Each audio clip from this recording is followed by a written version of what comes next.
संजय लीला भन्साळी म्हटलं तर आपल्याला आठवतं ते भव्य दिव्य देखावा आणि त्याचबरोबर एन्शियंट हिस्ट्रीच्या वेगवेगळ्या स्टोरीज आणि यांच्यासोबत काम करण्यासाठी अनेक दिग्गज अभिनेत्री अभिनेते सुद्धा तयार असतात. पण ही अशी अभिनेत्री आहे जिला संजय लीला भन्साळी सोबत कामच करायचं नाही. तर ही अभिनेत्री आहे तरी कोण? तर ही अभिनेत्री आहे करीना कपूर खान. नुकतंच करीनाला युनिसेफ इंडियाचं ब्रँड अँबॅसेडर हे पद सुद्धा मिळालं आहे.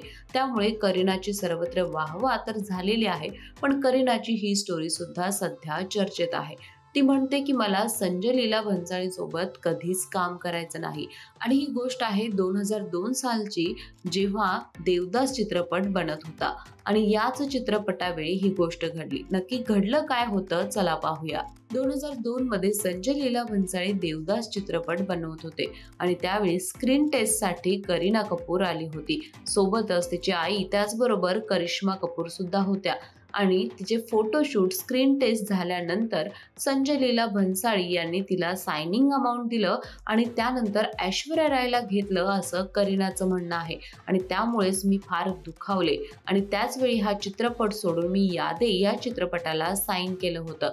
जर मला कधी काम नसेल आणि जर यांचं काम आलं तेव्हा सुद्धा मी यांच्यासोबत काम करणार नाही, असं करीना म्हणाली होती.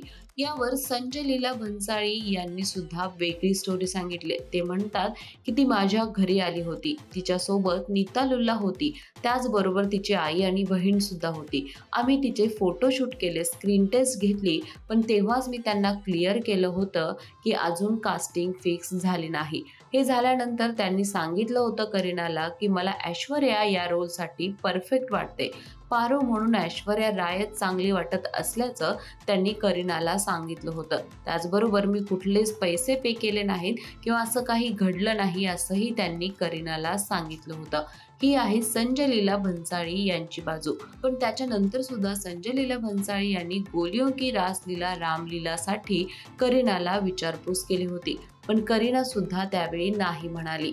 तुम्हाला आजची ही स्टोरी कशी वाटली नक्की कळवा आणि अशाच एंटरटेनमेंट जगतातील आतल्या स्टोरी ऐकण्यासाठी माय महानगर मानिनीला जरूर सबस्क्राईब करा.